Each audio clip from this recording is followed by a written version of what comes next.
এখন রাসূল এসেছিলেন সত্য দিন নিয়ে। তার মানে কি নিয়ে বলেন তো?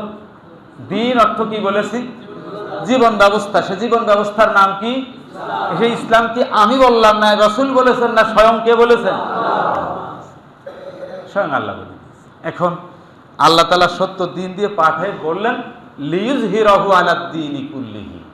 এই পৃথিবীতে আমার মনোনীত জীবন ব্যবস্থা ছাড়া আরো জীবন ব্যবস্থা আছে, সেইগুলার উপরে আমি যেটা দিয়েছি এইটার শ্রেষ্ঠত্ব তোমাকে প্রমাণ করতে হবে। সুবহানাল্লাহ।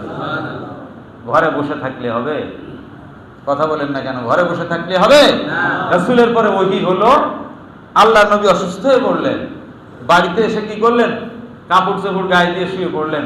আমার আল্লাহ ঘোষণা দিলেন ইয়া আইয়ুহাল মুদ্দাব্বির কুম ফাআনজির ওয়া রাব্বাকা ফাকাব। বাড়িতে ঘুমাই থেকে ইমানদার অত সহজ না।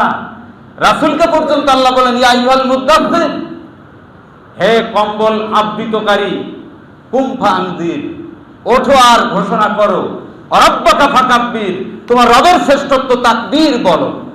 তাকবীর কি গো বলেন তো? বলেন তাকবীর কি? আমরা যদি বলি নারায়ে তাকবীর, উত্তর কি দেন? এটা কি কোনো দলের? এটাকে দলেরও বানানো হয়েছে। এটা কার? কার শেখানো? আল্লাহর শেখানো। আল্লাহ কাকে শেখাইছেন? রাসূলকে শেখাইছেন। আর রাসূলের সাথে যদি আপনার সংযোগ থাকে, আপনার তাকবীর আল্লাহু আকবার ছাড়া আর কোনো তাকবীর চলবে না। রাজনৈতিক দলের মিছিলে গিয়ে যে তাকবীরগুলা দেন, একটু তাহকিক করে দিবেন। তাহকিক বুঝেন তো? বাংলা বলে বিশ্লেষণ করে দিবেন। আপনি কি বলতেছেন? আপনার ইমানের বিরুদ্ধে কোনো তাকবীর, কোনো স্লোগান আপনি দিতে পারেন। নেতা খুশি হইল না না খুশি হইল এটা দেখার দরকার নেই। ইমান যদি আমার না থাকে, নেতা বহু খুশি, বেজার হবেন কে? আল্লাহকে বেজার করে নেতাকে খুশি করে লাভ কি? যে মিছিলে গেছেন ওই মিছিল থেকে বাড়িতে ফিরতে পারবেন কোনো গ্যারান্টি আছে? যদি না ফেরেন, যাবেন কার উদ্দেশ্যে? ওখানে কি নেতা যে কোনো কাম হইবে? নেতার কোনো ভাত নাই, সেখানে খাওয়া নেই।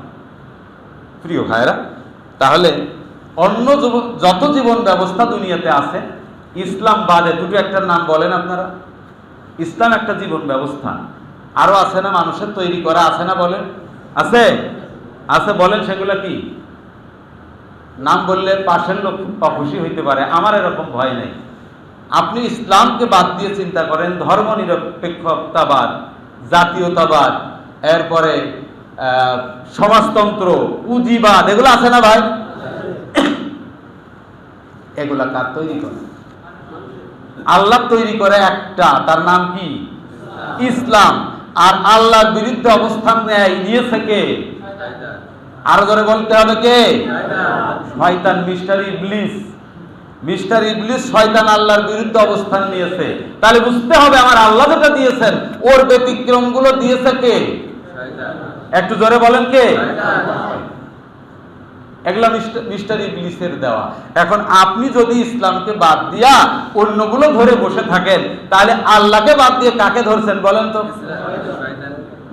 এটা কি আমার বানানো কথা নাকি ভাই? আল্লাহ তাআলা এখানে বিশ্বনবীকে বললেন ওগুলাকে সব বাদ দিয়ে ওর মূলোৎপাটন করে ওর শিকড় সহ উঠাতে হবে। এরপরে আমার দেখা দেওয়া যেটা, এটাকে প্রতিষ্ঠিত করতে হবে। তাতে ওয়ালাউ কারিহাল মুশরিকুন, মুশরিকরা যদি অসন্তুষ্ট হয়ও তাতে কিছু যায় আসে না। সুতরাং আমি হক কথা বলবো, হক কাজ করব, হক দলে থাকবো আমি। আমার অন্য ভাই, অন্য বন্ধু, অভিভাবক, অন্য প্রতিবেশী, অন্য দলের নেতারা কে কি মনে করলো আমার কিছু যায় আসে না। ক্লিয়ার? প্রিয় ভাইরা, এখন আমার মূল আয়াতের পরে কিছু কথা বলে আমি শেষ করতে চাই। আল্লাহ তাআলা বিশ্বনবীকে পাঠাইছেন তাহলে কি জন্য বুঝতে পেরেছেন তো? ইসলাম বিরোধী শক্তি যতগুলো আছে এগুলাকে কি করে মূলোৎপাটন করে ইসলামকে প্রতিষ্ঠা করার দায়িত্ব আল্লাহ তাআলা কাকে দিলেন? কথা ঠিক আছে তো? এখন রাসূলের সাথে আমাদের সম্পর্ক কি? নেতা আর কর্মী। কি সম্পর্ক? নেতা আর কর্মী। নেতাকে রাসূল। ওই যে আমরা মরে গেলি, লাশ দাফন করে কবরের মধ্যে রেখে কি বলি? বিসমিল্লাহি ওয়া আলা বিল্লাহ। আল্লাহর নামে রসুলের দলে দিয়ে গেলাম।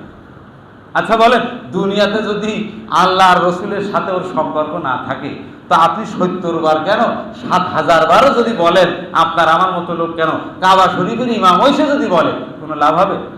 কারণ ওর প্রতিবেদনের সাথে আছে না ভাই, আমলনামার সাথে করে নিয়ে গেছে না। সুতরাং এই মিথ্যা কথা বলে আমাদের পক্ষ থেকে আমরা ওই ওই তার আপনজন যারা থাকে এদেরকে খুশি করি, কিন্তু আসলে খুশি হন না কে?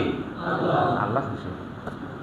প্রিয় ভাইরা, তাহলে দুনিয়াতে আল্লাহ রসুল এসেছিলেন ইসলাম প্রতিষ্ঠার জন্যে। রসুল সে কাজটা তো করে যেতে পারেননি মনে হয়, পেরেছেন? পেরেছেন? পেরেছেন।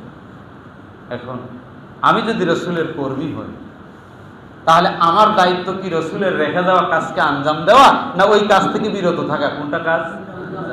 আমি রাজনৈতিক দলের কর্মী, আমার নেতা যে নির্দেশনা আমাকে দেন, আমার দলের পক্ষ থেকে যে নির্দেশনা দেওয়া হয়, আমি যদি সে নির্দেশনা না মানি, তাহলে ওই দলের কর্মী তালিকায় আমার নাম থাকবে?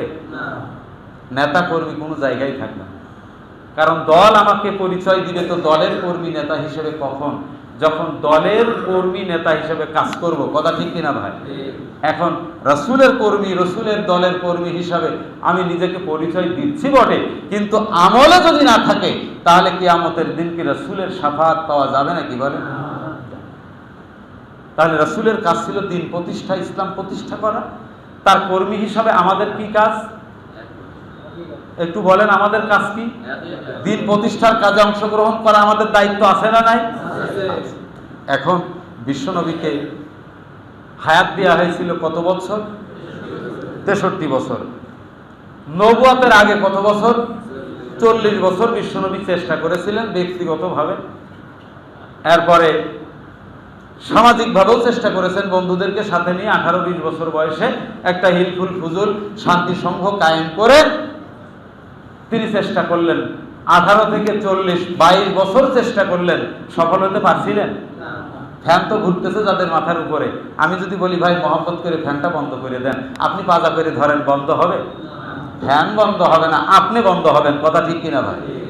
এখন মুসল্লি, ইমাম সাহেব, মুয়াজ্জিন, খতিব সবাই মিলে রাস্তার লোক ডেকে নিয়ে এসেও যদি একসাথে ওই ফ্যান বন্ধ করতে যায়, ওই ফ্যান কি বন্ধ হবে নাকি বলে? আমরা সবাই বন্ধ হয়ে যাব। ফ্যান বন্ধ করতে গেলে এত কিছু করার দরকার নেই, সুইচে একটু চাপ দেন, বন্ধ হবে না? হবে না? বন্ধ হয়ে যাবে। আল্লাহর নবী সে পাওয়ারটা পাননি, 40 বছর আগে পাননি। পাইছিলেন?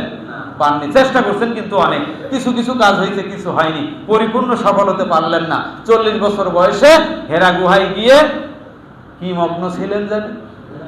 হ্যাঁ, এই কথা জীবনে বলবেন না। রাসূল গবেষণা করতে গেছিলেন। কি করতে গেছিলেন? গবেষণা। ধ্যান মগ্ন বলবেন, অন্য ধর্মের লোক ধ্যান করে না করে না, এটা এদের কথা, এটা মুসলমানদের কথা না। রাসূল ধ্যানে মগ্ন ছিলেন না। রাসূল কি করতে গেছিলেন? গবেষণা করতে গেছিলেন। সমাজ নিয়ে, সমাজের অধিকার বঞ্চিত মানুষের ভাগ্য নিয়ে গবেষণা করতে গেছেন। গবেষণা যখন করতেছেন, আল্লাহ দেখলেন যে পরীক্ষা নিরীক্ষা যা করার সব শেষ। এ যখন সমাজ পরিবর্তনের চিন্তা করতেছেই, তাহলে একে এখন কি করা লাগবে? সহযোগিতা করা লাগবে না? লাগবে না? আল্লাহ জিবরাইলকে পাঠাই দিয়ে ওহী নাজিল করলেন যে যাও, যা চাচ্ছ তোমাকে দেয়া শুরু করে দিলাম, এখন চেষ্টা করে দেখো, ধাপ টু ধাপ উঠতে থাকো, তোমার দিয়ে এ সমাজ পরিবর্তন হবে। হয়েছে নাকি হয়নি? হয়েছে। আল্লাহর হাবিব সেটা করেছেন। এখন সেখানে 13 বছর করলেন, door to door, Mecca door to door, দরজার কড়া নেড়ে। সামনে নির্বাচন আসতেছে, ক্যান্ডিডেটের লোকজন, দলের নেতা কর্মীরা দরজায় দরজায় যাবে না ভাই? এবার অন্তত যাওয়া লাগবে। আগে 15-20 বছর বাদ দেন, এগুলা হিসাব এই নির্বাচনে মনে হয় হবে না, এ সিস্টেম ভিন্ন হবে। যাওয়া লাগবে না? লাগবে না? যাওয়া শুরু হয়েছে না ভাই? শুরু হয়ে গেছে অলরেডি। বাড়ি না গেলে দোকানে দোকানে যাচ্ছে, ভোট চাচ্ছে কি। দরজার কড়া নেড়ে নেড়ে রাসূল দাওয়াত দিলেন, ইয়া কওমি ইবুদুল্লাহ মা লাকুম মিন ইলাহিন গায়রুহু। হে আমার জাতির লোকেরা, তোমরা আল্লাহ ছাড়া আর যাদের দাসত্ব করে এগুলা বাদ দাও, এক আল্লাহর দাসত্ব করো। সুবহানাল্লাহ। কয় বছর? 13 বছর কাজ করলেন। লোকজন খুব বেশি হয়েছিল দলে? খুব বেশি হয়। অত্যাচার নির্যাতনের স্টিম রোলার তাদের পরে চলতেছে। বিশ্বনবী সালাত আদায় করতেছেন, আর উটের নাড়ি ভুড়ি রাসূলের পিঠের পরে এসে চাপাই দিছে। জানেন না ইতিহাস আপনারা? আল্লাহর নবীর প্রাণ ওষ্ঠাগত যাই ভাব ফাতিমা রাদিয়াল্লাহু তাআলা আনহা দূর থেকে দেখে এসে সেখান থেকে এগুলো অপসারণ করে দিয়েছেন, সরাই দিয়েছেন। আমার হাবিবের ব্যাপারে, বিশ্ব নবীর ব্যাপারে কত ষড়যন্ত্র তারা করেছে। এত ষড়যন্ত্রের মোকাবেলায় বিশ্ব নবী কিন্তু তাদের পরে সামান্যতম জালিমের ভূমিকায় অংশগ্রহণ অবতীর্ণ। সুতরাং এখন যারা দিন প্রতিষ্ঠার কাজ আমরা করি, আমরা কি জালিমের ভূমিকায় যেতে পারবো? আমাদের রাসূলকে তা শিখাইছেন আমাদের? প্রিয় ভাইরা, আল্লাহর হাবিব 13 বছর পরে যখন ষড়যন্ত্রের মাত্রা বাড়তে বাড়তে চরম পর্যায়ে পৌঁছালো, দারুন নদওয়ার বৈঠক করে সিদ্ধান্ত নিল, চূড়ান্ত সিদ্ধান্ত, আজ রাতে মুহাম্মাদের বাড়ি অ্যাটাক হবে। রাতে যদি পারো, না পারলে কাল দিনের বেলা মুহাম্মদকে কি করতে হবে? হত্যা করতে হবে। নাউযুবিল্লাহ। প্রত্যেক গোত্র থেকে একজন করে ঠিক করে নিয়ে লোক নিয়োগ দিয়ে দেওয়া হলো। আল্লাহ তাআলা তখন বিশ্বনবীকে অর্ডার করলেন, হে রাসূল, আর কোনো সুযোগ নেই, এখন কি করতে হবে? বেরিয়ে পড়তে হবে। কিসের উদ্দেশ্যে? মদিনা তো হয়নি, ইয়াসরিব। তখন ইয়াসরিবের উদ্দেশ্যে বের হতে হবে। জিবরাইল এসে যখন বললেন, আল্লাহর হাবিব সেখানে প্রস্তুতি নিয়ে বের হয়ে গেলেন তাদের উদ্দেশ্যে। বালু কণাগুলো বিশ্বনবী বালু হাতে নিয়ে দোয়া পড়ে ফুঁক দিয়ে এরকম ছড়াই দিলেন। ওই বালিগুলো আল্লাহ তাআলা কোরআনের আয়াত দিয়েছেন, আমি বলতে পারলাম না, কোট করতে পারলাম না। আল্লাহ তাআলা বলছেন, তুমি বালু ছড়াইছিলে, ওই কাফিরদের, মুশরিকদের চোখের মধ্যে বালি পৌঁছানোর দায়িত্ব আমি আল্লাহ গ্রহণ করেছিলাম।